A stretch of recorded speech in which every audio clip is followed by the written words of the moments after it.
the path of success I was on or whatever I was going. In 15 years, am I going to be looking at these as valuable things I look back on? You know, if I were to pass away today or next year or 15 years, are these things that I'm going to be like, oh, I wish I did more of this? I think the easy message was like, the answer is no. I mean, the things I want to do today are much different from things I want to do 15 years ago.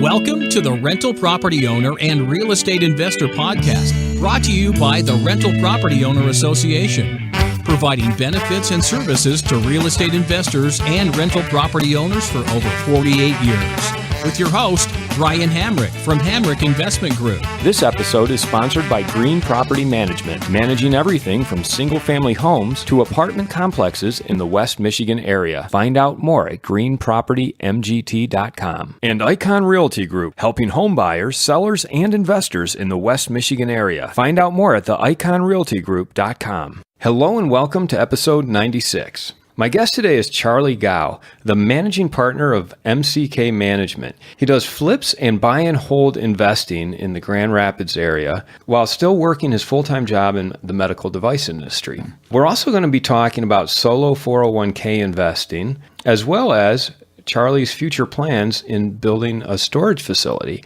Charlie, this all sounds like it's going to be an interesting conversation. Thanks for being on the show today. Thank you. You've got an interesting story. Why don't you share a little bit of your background with us?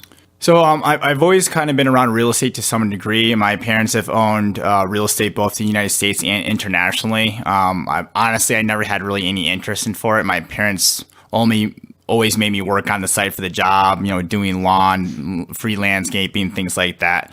But as I got older and I started to see my dad's lifestyle change and his comfort level, it really drew me to it. And then at one point I worked for LoopNet, which you know is one of the largest commercial online listing services on the web. And so that drew my attention to all aspects of real estate because I got to work with a lot of sophisticated investors. I like to kind of start there as to what you learned about the real estate business through your dad. I mean, obviously you saw his lifestyle improve. Mm-hmm. What kind of investing was he doing? So my dad had a strong mix of commercial as well as just residential properties. So we had a couple of restaurants all located in the Tri-City area. We had an office building, another building that we rented out to a hair and salon, a tattoo parlor. I mean, pretty much any type of retail business we pretty much rented to. And that's really what I noticed growing up is that, you know, people a lot of times will look at, I was talking to somebody recently, they said, oh, look at that building. Whoever's building that building must be a millionaire. In my head, I'm thinking, well, no, that's probably like $230,000 a year is what they're making. I'm calculating the numbers out. And I just think when people look at things, they look at the glamour. They don't really notice like what really goes behind it. So I think that's what really turned me away is because I was like, passive investing is not really passive investing when you're not, and that's what my first impression was of real estate from watching my parents. Well, what was the ugly truth that you witnessed as a kid watching your dad do it? I mean, obviously you must have seen him struggle a little bit with managing these properties. I mean, well, contractors no showing. I remember one time my dad and I had to basically clean up a sewage backup mess in one of the restaurants, or else, you know, the health department was going to come in and shut everything down because we hired 2 people to come out. They didn't show up. We had another instance where our sign literally got knocked over by a lightning storm, and then it was just dangling as electrical hazard, and then it was blocking off people from even getting to the restaurant. So there was no business to the restaurant as well as the hair salon next door. I mean, we took a lot of calls, and a lot of times, I think because we were off such a busy commercial road in Bay City, Michigan, if something happened, it had to be addressed immediately because it would just affect the general public as well. This wasn't like, you know, okay, a toilet that affects one house in the residential neighborhood.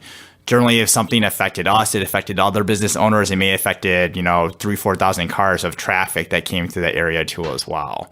So I felt like everything was heightened even more. And I feel like when you add commercial onto anything, commercial cleaning, commercial carpet, it's like automatically like double the price. And then that's what I kind of noticed over time is that, you know, you really have to look behind the scenes of what everything is going to happen. And I feel like every time I evaluate, you know, commercial investments, there's only so many things that I don't know, even though I've gone so far in the process at this point.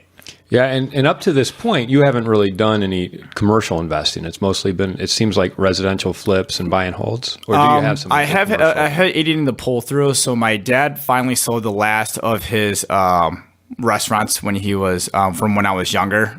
We just sold that off to a printing company in Bay City, Michigan, and kind of a tangent, but a number of years ago, my dad actually was kind of going to hand me over the commercial empire of properties. And the first thing I had kind of negotiated was our flagship restaurant, which is what my dad kind of got everything started with. I actually went just negotiating with the Taco Bell next door. They were limited on parking. And I was only like 25 at the time. But I actually negotiated a deal with them to basically destroy our entire complex and convert the place into a parking lot and also get royalties off it too as well. So here I am happy, like I negotiate this amazing deal. My dad's going to have a lot of revenue off of it. It's going to be my first big commercial deal. And here my dad was like, no, we're not going to do that. And I never understood why, at this point. I mean, I know why, but I just thought it was stupid. Like, why would you have such a sentimental attachment to this restaurant when you're going to make, so much money off of it? Well, I understand that now. Is that really what it was? It was more of a sentimental attachment to the. There was no reason for him to not sell them and let them just destroy the place and turn it into a parking lot. And you were 25 years old when you negotiated that? Yes. So it sounds like you negotiated basically a land lease. Like you leased the land to them, let them do whatever they want, tear down the building. Yes. Build more parking. Yeah. And my dad's lawyer helped me along with a lot of the process. And I actually wasn't the one that came to them initially. They had came with interest for over a decade up until that point. And initially what they wanted to do was they wanted to basically just take out just a portion of it, but for some reason we couldn't split the parcel. So then at some point later in time, when business was doing very well, Bay City was obviously a lot more, they had much different population trends back then. The value of the land, it made sense for them to do so. Now, however, that is a completely different story. We ended up selling it significantly less for what we could have sold it, a decade or 2 decades ago. Wow. Okay. So it sounds like your dad has liquidated his commercial. Pretty much. My dad lives in Texas now. He pretty much doesn't have to worry about it. Retirement's very comfortable for him. Did he get a nice retirement out of the commercial investing? It depends on what you consider nice. If you've ever read The Millionaire Next Door, my father's classic. We'll always buy a brand new GM vehicle. Because he gets a discount from my brother-in-law, and then he'll probably drive it until he has 200,000 miles on it and replace it with another medium-sized sedan as cheaply as possible. So that's just how he's always been. So very he's got the financial wherewithal. He's just very frugal with his money. Yeah, I remember one time we lived in an apartment complex where water was, and my wife actually and I did this a couple years later too when we had our own place, but we lived in an apartment complex where water was included, but electricity obviously was not. So for that reason specifically, we were not allowed to use the dishwasher, because if we use water, it's paid for. If we use the dishwasher, we got to run electricity to wash the dishes. So we weren't even doing that. That's just how my dad always was, and he still is to this day even. He'll drive an extra 2 miles to save by buying water from Walmart instead of Sam's Club, because it'll save $2. He's still that way to this day.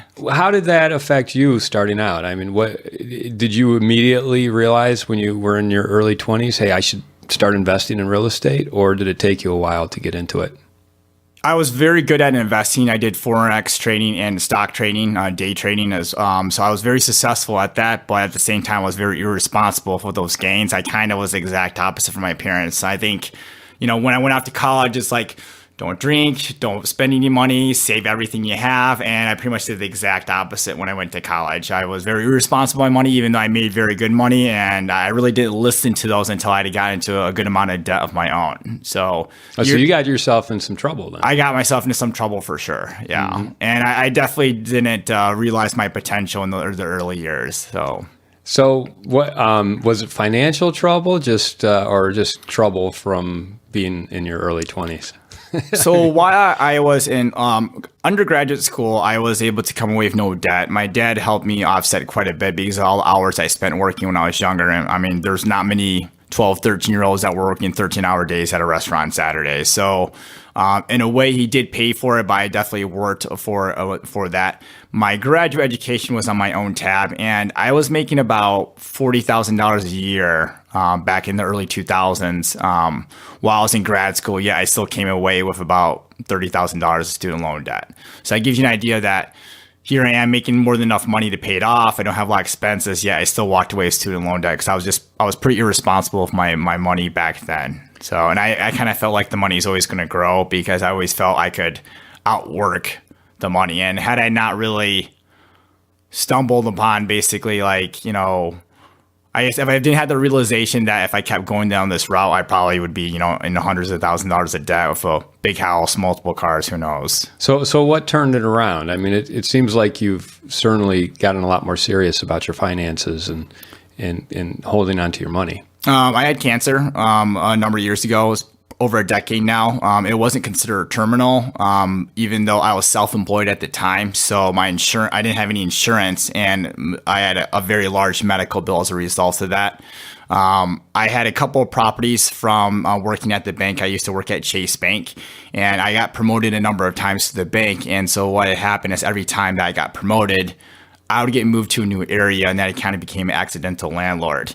And so at that time, you'd become an accidental landlord because you'd move out of your house, move out my house, rent it. Yeah. Mm-hmm. And so at the same time, I had that health scare, and kind of all going on at the same time. And so what I decided to do essentially was I decided to liquidate part of my portfolio, and by doing that, it allowed me to essentially pay off all my medical bills and completely hit reset. And then I was at Chase, and then I had a period where I was self-employed, and then I had a period where I went back to work at another banking or financial institution. So I think realizing the path of success I was on or whatever I was going, when I look down, in 15 years, am I going to be looking at these as valuable things I look back on? If I were to pass away today or next year or 15 years, are these things that I'm going to be like, oh, I wish I did more of this? I think the easy message was the answer is no. I mean, the things I want to do today are much different from things I want to do 15 years ago. Okay. So part of it was maturity and I partied pretty hard in my college years for sure. So I actually worked at a couple of bars in East Lansing. So which ones? Harper's Brew Pub and P.T. O'Malley's. Okay, P.T. O'Malley's was there when I was there. Oh, yeah. Okay. I don't think Harper's was. That might have been Dooley's when you were there? Dooley's, yeah. Oh, yeah. I'd like to take a moment to tell you about Green Property Management. Not only do they manage everything from single-family homes to apartment complexes in the West Michigan area, they also manage my entire portfolio. So I can tell you from personal experience that their unique flat fee management style is worth a closer look. If you feel that your property isn't operating to its fullest potential, then Green Property Management can help you take a holistic approach that will save you money, eliminate your headaches, and increase your net income. And if you're a property manager interested in applying Green Property Management's model, give them a call at 1-866-95-GREEN or visit them on the web at greenpropertymgt.com. Let's get into the actual real estate investing. I mean, you had some buy and holds, it sounded like. You became an accidental landlord. You had some buy and hold investments. You liquidated a lot of that portfolio in order to pay some of your medical bills. Mm-hmm. Take us from that point to where you are now. And the type of investing you've been doing? So back then I was all hands-on. It was live and flips. I would do almost all the work myself, and I'd try to run things as tightly as possible. It was a huge benefit, obviously, that because I had lived in these homes, that I could reap a tax benefit. So if the Homestead Act, essentially you live in a home 2 out of the last 5 years, you can sell it essentially with no taxation on that gain. Yeah, so you're calling it live and flip. So you lived in it. You tried to live in it for at least 2 years so you wouldn't have to pay the capital gains, but you were fixing it up while you were living in it. Yeah, but at the time I did that, I did not know that. I recognized that after I sold the first of the properties, my first bachelor pad, and then I started noticing oh, okay, my accountant told me about it, and then I'm like, okay, so let me get this right. The second and third one, which I was able to do as well, too, to some degree. So we held that model for probably about our next 4 or 5 properties.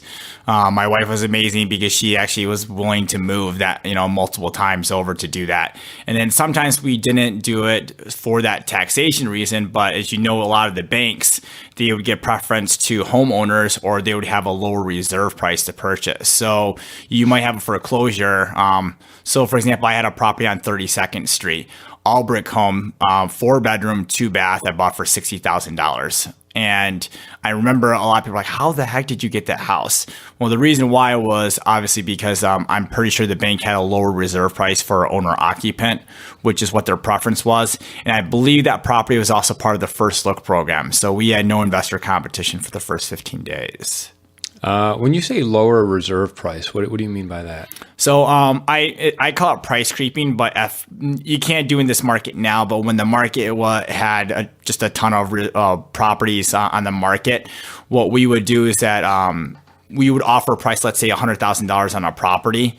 And then what we would do is every 3 to 6 days, we would up the price until we met the price that the bank was willing to sell at. Yeah. And so at that point in time, it was really a formula. The bank would say, if it is a cash owner occupant price, we might take 110. And then if it's a cash non-owner occupant, we might take 115. And then normally the highest price they'll take, or highest reserve, will be for non-owner occupant financed deal. And so ours, being that it was owner occupant as well as cash, we were able to take advantage of the lowest reserve price. And at that point in time, because I knew I had 15 days before I dealt with investor competition, I started with a very low offer of $45,000, and I slowly creeped it up. And then by the time we got almost to that 15 days, that's when I hurried up and put our offer that we were willing to go through on. And we got it at that point. So you had a little bit of time to at that point, test the price. Now there's a lot more subjectivity with people that can kind of lobby for it. But when there was like 100 foreclosures on the market, the bank was really just looking at their Excel spreadsheet and just being like, well, this is our reserve price. They matched it. Okay, sell it. It really was just as simple as that. And so that made the process simpler for us with the structure of how we place our offers on these properties. So how many times did you go through that process and buy a home, do a live and flip? I should know this because I've been asked this on another podcast before. I want to say like we did it live in flips 8 times. Okay. Wow. Okay.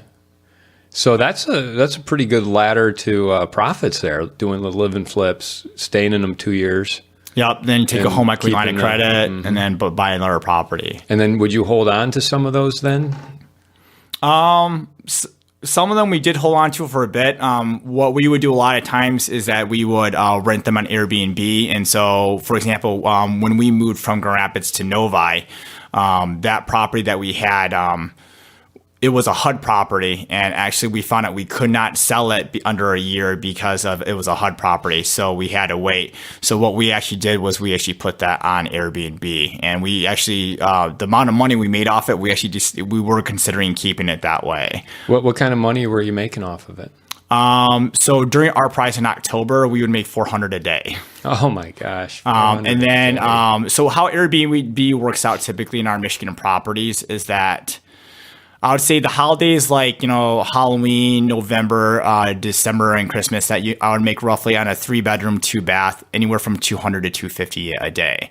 And then in addition to that too, my wife and I are so cheap that we actually will put a move me out price on Airbnb. And so this is pretty crazy. I don't think a lot of your listeners would be able to get their wife to do this, but that's how amazing my wife is. But what we would do is that, for example, let's say that we wanted to go to Disney World, and Disney World costs us $250 a night to go to.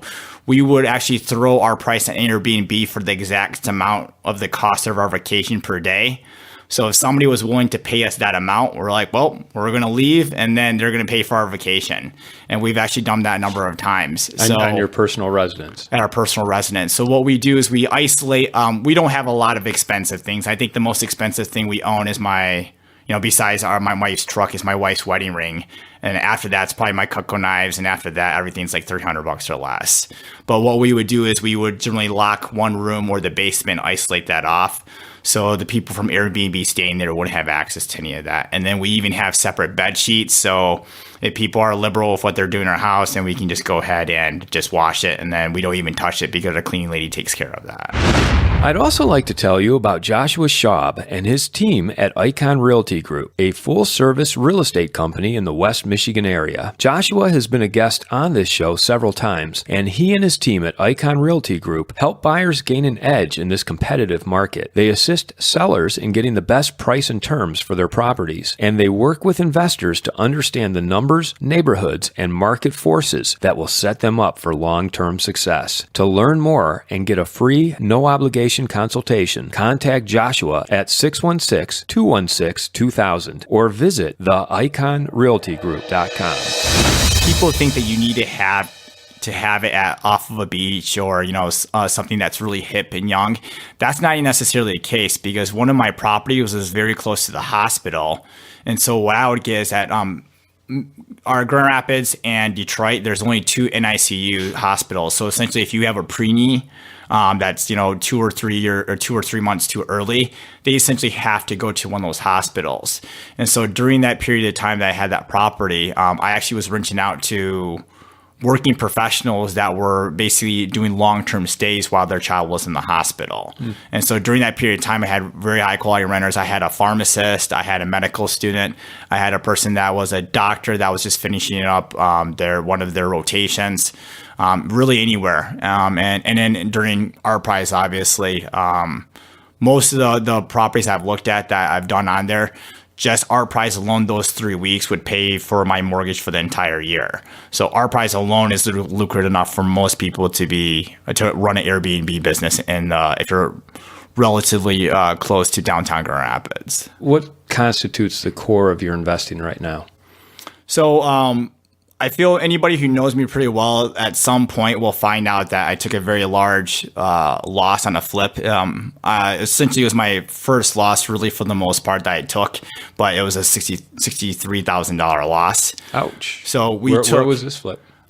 This was our first flip that we worked on while we were transitioning to Novi, Michigan. There's a town just north of there, about 30 minutes, called Wolverine Lake, and pretty much everything we run into, from a permit guy that was mad at the previous owner who sold it to us, who hated the property, to embezzlement, to, structural issues. And there was just so many different issues that went wrong with it. And if we would have seen it through, we probably would have only taken maybe a $20,000 loss. But just to get rid of the headache, it was worth it. And we were able to make that back relatively quickly off other flips. But we've changed our model much more now that we can actually manage a flip remotely if we could. We actually did 2 flips in the Grand Rapids area while we were in Novi, Michigan, and we have people in place to do that for us. We have a contractor that I work with that I actually met through his daughter, who I helped get a commercial lending when I worked at the bank. And that was a huge win for us, because that's really taken off a lot of our plays. So my wife handles a lot of the project management. We're trying to get away from decision making as much as possible, even though it's as much as probably the thing that she enjoys most. And then my tasks are more focused just on growing the business, from obtaining financing, obtaining funds, networking, finding partners that we'll be able to do business with in the future. Okay, so you're working on finding private money? I would say I'm pretty much got the private money that I need. It's just a matter of a lot of these deals right now at the market, because everybody wants to be investors. A deal may be good with cash, but then when I factor in, private money investment, okay, if I have to pay them 12% interest and maybe a point to close, that deal is not really getting the return that I want to necessarily. So the margins are so tight right now that while I can get the financing for it, once I get the financing for it and I factor that cost into the deal, it kind of just decreases it. So like I give you, for example, I could probably buy properties for $40,000 to $50,000 all day and make $10,000 profit on that. But for me, when I look at that, I'm like, if I have one major issue that's unexpected, whether it's a replumb or electrical, that profit drops to $4,000 or $5,000. And if we have a market correction, all of a sudden I'm losing money. And so when I look at that, I'm like, that's not really worth it for me, because I could do a flip with the same amount of time on a higher end property, maybe make a lower percentage return. I might only make a 10% return, but I might make $15,000 instead. And so what we are focusing more on is just getting the low hanging fruit.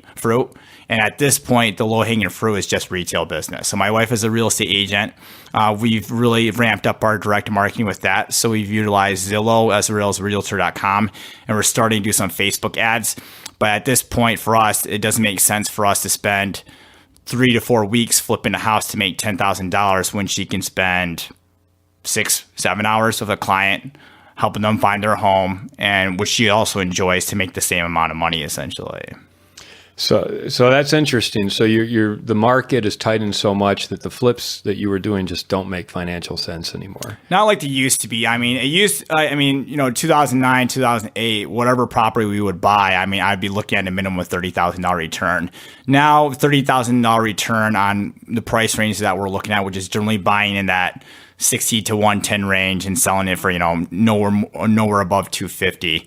It's shrank quite a bit. And we don't want to really go into, making a 20% return, but only making $10,000, because a flip that is in the neighborhood where homes of $60,000 is actually more work for us than a flip in the area of homes of $200,000 we find.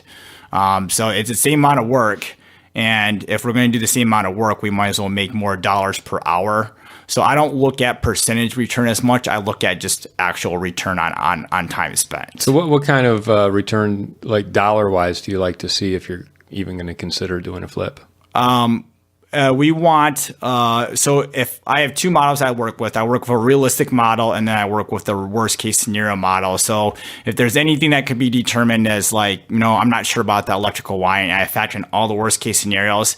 If the worst case scenario yields at least a $3,000 return, as well as, we look at it as a 30-hour flip, so about $100 an hour. And we also can get at least a 10 to 15% return on top of that comfortably with conservative comps, then we will purchase the deal. Now, most of the time when we run those factors and it meets those requirements, we actually will get a much higher return. So we had one that we just bought. It was across the street from a graveyard over on off of 52nd Street. I think we bought it for $77, put 45 into it, and then we sold it for $166. So that was closer to like a 23% return, I believe, after closing costs and everything like that. So normally when my numbers are good, our actual on the back end, it's actually much better. But it sounds like you're putting more focus now on your wife's business as a realtor. Yeah, that's the lowest hanging fruit right now. It's where we can generate the most income. Now, granted, it's still a job, but it's where we can generate the most income with the least amount of work at this point in time. Plus, it's also something that she enjoys quite a bit. What's your wife's name? My wife's name is Cassidy. Cassidy, okay. Yep. And you had mentioned off mic that you and Cassidy had kind of come up with a mission statement and some lifestyle goals as they relate to the real estate investing and the realty business that she's in. Can you tell me a little bit about that?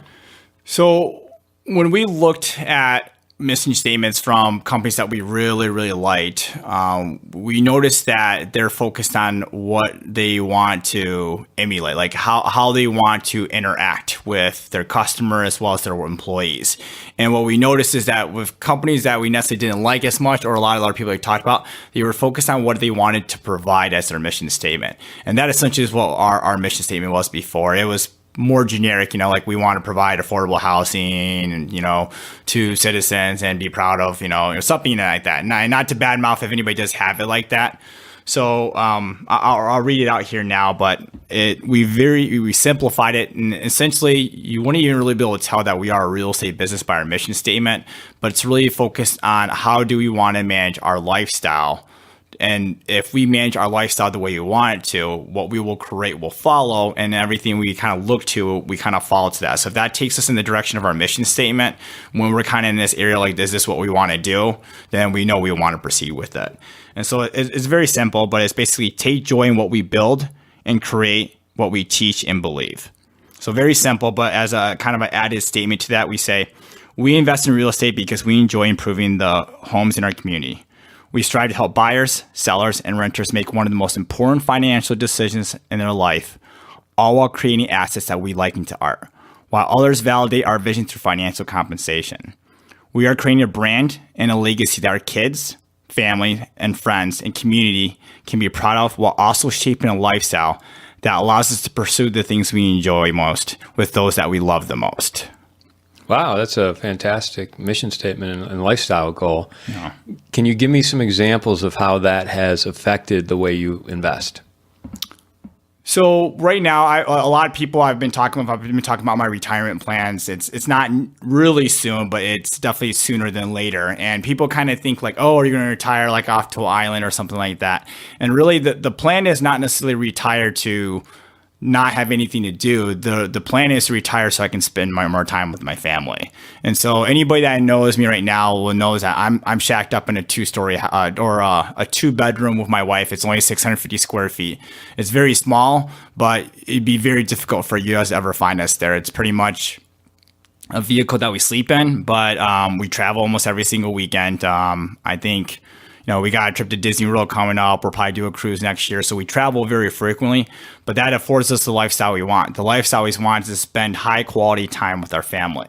And so when we look at how we direct our business, so we were looking at property management.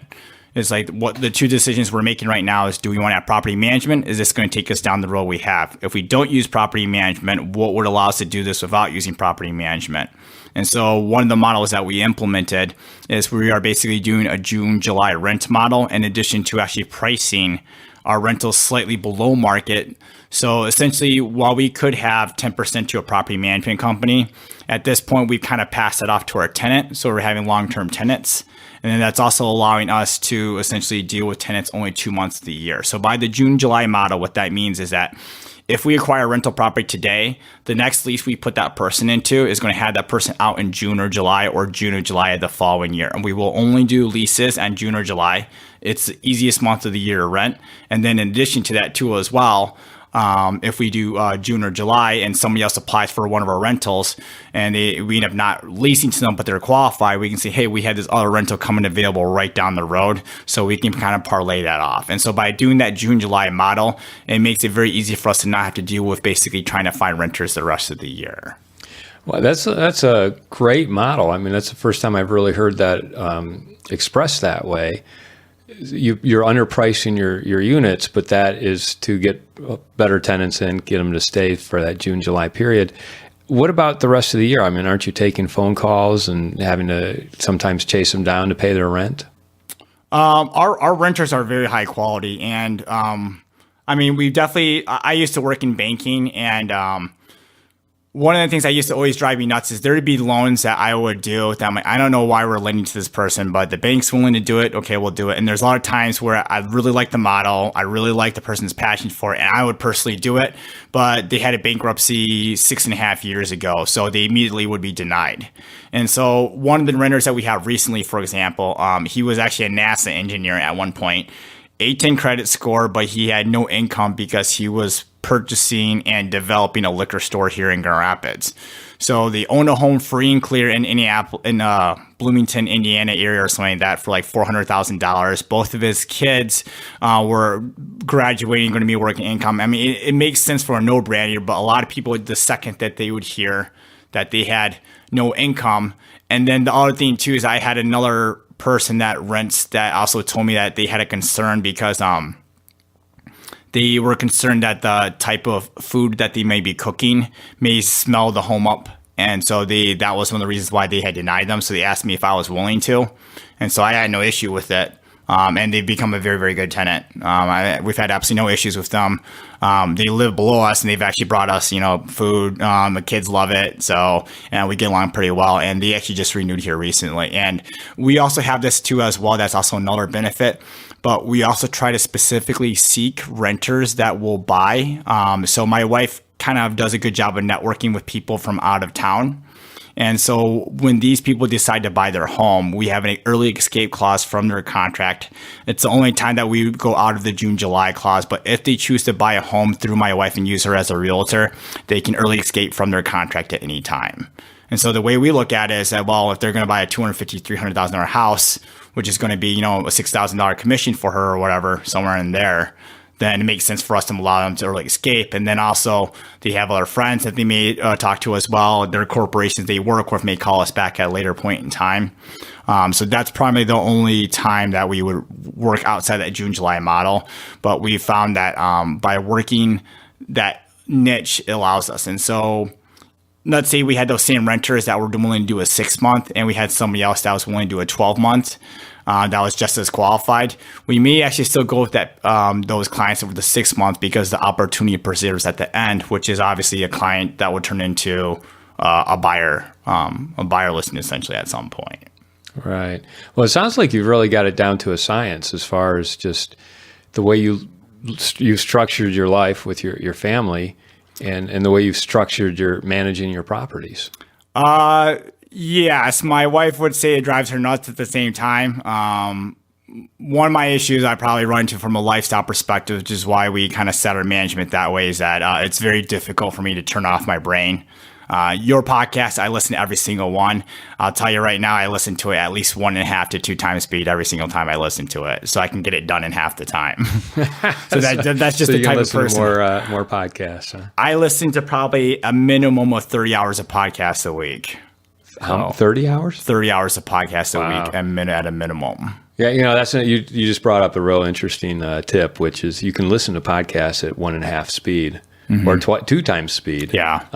That is a good way to listen to a lot more all at once. I want to go back to kind of the lifestyle goals and the mission statement. You also work with some nonprofits as well and in your investing. So can you talk about that a little bit? Yeah, so my wife was, she's Vietnamese and she was a refugee. So she came originally to California when she moved to the United States. So her dad was in prison and fought on the good side of Vietnam for the war. And essentially they came over here as refugees. And then I'm also the son of immigrants as well. And so one of the ways that we wanted to give back is that a nonprofit I had worked with in the past in Grand Rapids, I actually did not have success with working on them the first 2 times, but I wanted to give them another chance. And so what we have done is we have essentially provided housing for the refugees that have come over here without parents, essentially. So we're working with underage immigrants that are still in high school, providing housing for them. And how does that fit in with your June, July rental schedule? The one benefit of it is that it's a 3-year lease, and that 3-year lease actually is on a June, July model anyways, so we set it up that way. So it's a very unique model how they do it, but essentially what they do is that, so it's $2,000 of rent for a side-by-side 2-1 duplex, but it does have an egress window, and one of them we actually did add a room. So it's a 3-1 on one side, a 2-1 on one side, and it's very close to the bus stop if they wanted to go to East Kentwood, or they could just walk. So it's probably the most ideal situation for them. But she came to us; they're in a large need, and I mean, I can't do that price for you that you want, which I think was $1,600, but I can do $2,000 for both sides. And they were willing to do it, and they're really solid tenants from the fact that their goal for their program is to teach these kids life skills. And so when she came to me about negotiating the lease, she's like, well, normally we have, water or whatever, so-and-so included. And I kind of had to joke through to him like, well, how are you going to prepare these kids if you're basically not having them pay any bills? So she's like, that's a good point. So they take on everything. They take on the landscaping and everything. And so it's funny because on a weekly basis, I will see them doing like landscaping work and everything. So they're taking care of the home as if they actually own it because they're teaching them life skills of managing their own home. So from that perspective, they've been excellent tenants. The only thing I will say is because they are refugees, and I don't know what happened to all these refugees, but I imagine some of them lost their parents from, I don't know, being killed or whatever. It is a very sensitive topic for them. When I got their renter's insurance policy, I saw, $1 million riders for like rape. It was just insane. I saw so many different things I've never seen on a policy before that. This probably was a $15,000, $20,000 policy. But we have to the nonprofit had to pay, or that the nonprofit, yeah. Oh, wow. So it was. I'm sure it's a blanket insurance policy that they use for a lot of their programs. But from seeing that, we have to do a lot of things. Like, one time they had an issue with all the outlets downstairs. They're not working. And I'm like, 6 outlets not working within 5 weeks of me purchasing the home. And I had an inspection done and I had electrical work done on the place too. I'm like, that doesn't seem right. Are you sure the fuse box, didn't work? And, they're like, oh, well, we can't touch any fuse box. I don't want them to get electrocuted. They might, be traumatized. And so I call one of I guess it's not really a caregiver, it's a social worker that teaches them the life skills. And he was like, I don't know how to do it. And I'm like, okay, just humor me, but this is one of the few things in the contract that you really have to do. Like if I go out there and I think it's what it is, you're going to pay the contractor's price because it's going to fall into something that is under your lease to fix. And I might just go on YouTube and just look to see basically how to reset the fuse box. And essentially that's exactly what the issue was. And so we were getting calls like that, like, oh, the burner on the stove is not working. And, I'm like, are you sure it's not just a pilot or something? And of course it was just a pilot. Or, like, oh, one of the fans is not working and, there's like a light. So there's like an overhead exhaust fan in one of the rooms. And there was on the belt, there must have been like a fray in the belt. So it was making like a really light sound. And so they call about that. So initially there was a lot of calls like that. And then, one of the calls that we came through, I ended up sending them a bill for because it was their responsibility under the lease, and then calls magically stopped coming. So okay, once they started paying for it, they stopped calling. They just really just started doing exactly what I told them, which was just go to YouTube and look it up. This is like a 3-minute video, how to light a pilot and whatnot. And I get that these kids may be traumatized, but if you can't teach them to overcome a fear of resetting the fuse box or lighting a pilot light in the stove, you probably are not preparing them. And that's actually part of the reason why I probably had a bad experience the first time I worked with them. Because they were a little too needy? I essentially became their social worker because I was hosting 2 of their students that had graduated from a program like the one I'm hosting. And I was giving the rides to places. I was like helping them do their laundry. I basically was like their living nanny. And like, even though I owned the house. And so you were their landlord, but then you also became kind of their chaperone. I kind of became their chaperone. Yeah. And so that, I'm all about giving back, but I was still immature at that point. I was still in my mid 20s. And then, I was still dating, and it was weird, when, you have somebody, come over and they're like, who are these kids? Like, they don't speak English very well. So let's talk about the future plans. I know you brought up self-storage. Why don't you give us a little insight into what you're looking at now? So my dad has always been really good at value-add investing and basically working in multiples of things. Just from having a restaurant, like providing, this food item that will provide, 2,000 more orders a month or whatnot. And so we actually had a small storage facility, and he actually parlayed that as basically as an add-on for his apartment building when I was younger. So I was so young that I didn't really remember it. But essentially what they did is when they had tenants move into the apartment complex, they would essentially say, well, hey, do you want a storage facility that comes with at a discounted rate for $50? If you choose to do it later on, you still can, but we only offer this rate right when you first move in. So that was kind of a nice way of going through it, and that was kind of my exposure to it. When I worked at LoopNet, it kind of became one of my specialties where I had a lot of clients that were looking for storage facilities nationwide. So they would tell me exactly what they were looking for evaluating it. And so the model that we're trying to follow right now is that we're trying to basically stay away from like the Simply storages, which you saw. I've probably bought a couple storage facilities in Grand Rapids. They work on a model that's 200 units or more, which enables them to have property management. If we stay under that unit amount, we essentially will not compete with them. But unfortunately, we also will have to manage it ourselves. Now, we can do some things like use a self-service kiosk to offset that. And maybe we can even increase its capability by having add-ons like a U-Haul service, a billboard, or even selling boxes and things like that. So one of the parcels that we looked at recently, and this is kind of something I knew from another business I had previously in Grand Rapids, is that it has good frontage to an interstate. And so in Michigan, I don't know how many billboard permits we have, but I do know that we are sold out on billboard permits. So if you wanted to build a billboard, you would actually have to buy one from somebody else, and they would have to take theirs down, or you just have to buy their billboard. However, there is a way of getting around it. And so if you have a building and you want to put a sign on the side of the building, that does not require a billboard permit. or if you stay under the size, and I believe I have to double check the size, but you could go roughly, I think 10 square feet smaller and not have to basically go under that billboard permit. And so what we'd like to do is we'd like to build a billboard right off the bat that creates income for it right away. And then we can also do a build out on the storage facilities too as well. And so because we are looking at land that is off of highways, busy roads, railroads, light industrial, it's really easy to find, or not really saying it's easy to find, but it's very easy to take our time evaluating it because it's not like everybody wants it, which is what I've run into with multi-units, that I am so conservative with my assessment just by nature that I don't feel that I would act fast enough if I saw the deal come around, somebody would jump on it on top of it. Yeah, so multifamily is very hot market right now.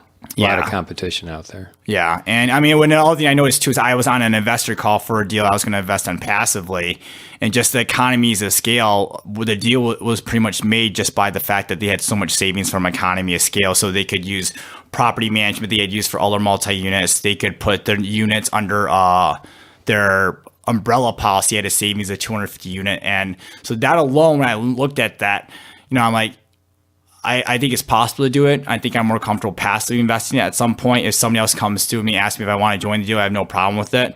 But at the same time, my comfort level with investing deals, granted, it was only two years ago I took that loss.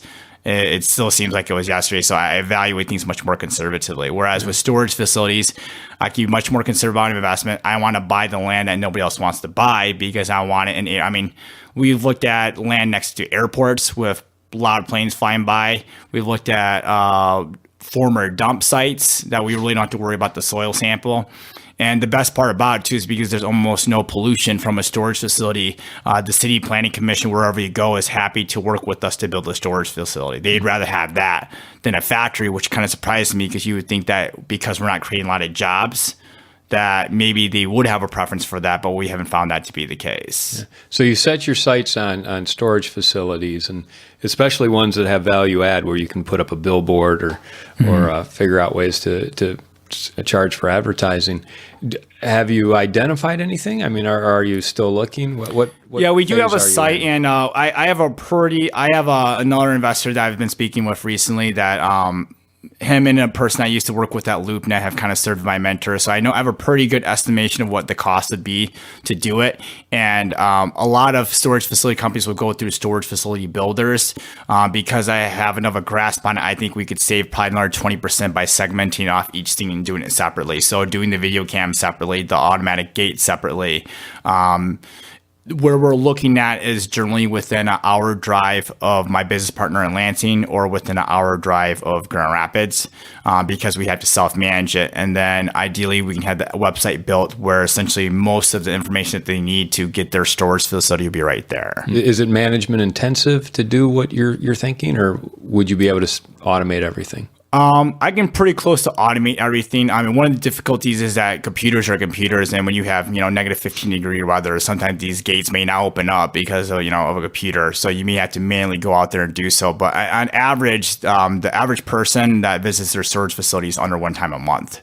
So when you look at that, I'm like, even if I had everybody coming through at the same time, now are these people going to be going to their storage facilities in the winter? Probably not, because if they're going to their storage facility in the winter, they're probably moving out, and most people don't want to move out in the winter, as you know.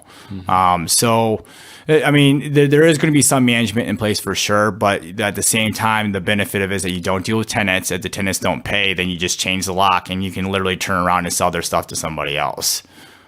So it's not something where you have to deal with a clean out. You don't have to deal with a cleaning crew.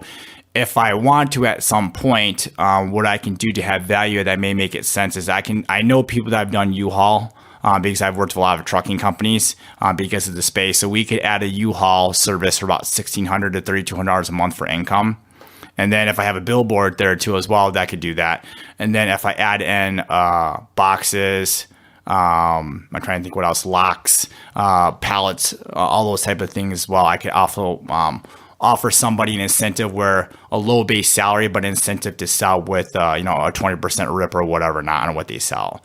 But realistically, for me to do that, early on, if we were to build, we wouldn't build all at once. We would likely build, probably 40 to 60 units, primarily 5x10s and 10x10s, maybe some 20x10s, offer spaces for people to park their boats and their vehicles for.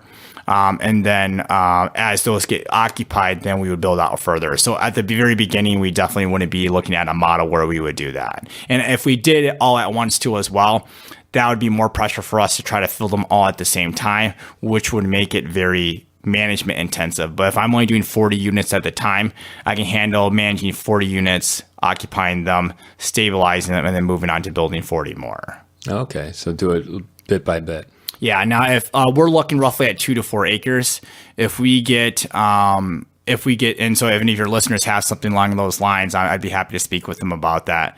But if we find something like it's even higher acreage, but we can get the cost that we want, we can get something that has the potential to grow to 200 units. And by the time we get to 200 units, we should be so stabilized that a company like Simply Storage could either come to us and we could flip it over to them because of the value that we create, or essentially we have our own model in place where we can have our own management company. Yeah, and that's not a bad end game either to build it up to a size where Simply Storage or one of the big companies would come and buy and 2 warehouses I've looked at in the past where I actually was doing business planning to convert them into storage facilities actually became storage facilities. And so when I see that, and I've actually had a couple ideas in my life where that's actually happened, that just adds even more, another feather to my cap because I know that I'm on the right track. I know I'm doing it right if somebody already validated by doing it. Yeah. So and there's actually 2 local businesses actually in Grand Rapids that follow the business plan that I kind of set in place for them, where I was actually looking to purchase either a franchise or become a business partner. In both cases, they actually did exactly what my business plan said. Okay, so you've seen it happen and work. You're about to pull the trigger yourself once you find the right. It is the ugly side of the business where both cases where I work with them, obviously I was not happy about the outcome because I probably revealed too much of my cards to them for what my intention was to do, and they basically just cut me out. But then they did exactly what I suggested to do. So, and I'm wondering if you have any advice for our listeners. One of the reasons why I invest in real estate is because I love real estate. I have a 6-figure business from real estate, but would I still do it if I was only making $40,000 a year? I absolutely would. Now, would I do it if I was making $15,000? Okay, probably not. But I think whatever you do within real estate, if you want to have longevity in the game, I really think you need to do what you enjoy within real estate. If you're doing it strictly for the dollars, I do not think you will succeed in the field. I mean, it's possible. Now, it's also possible that you might develop that passion as times move on. That's what happened to my wife.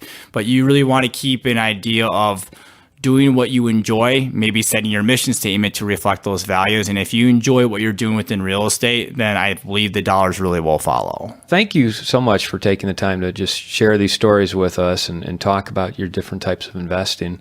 And good luck with your storage facility build out.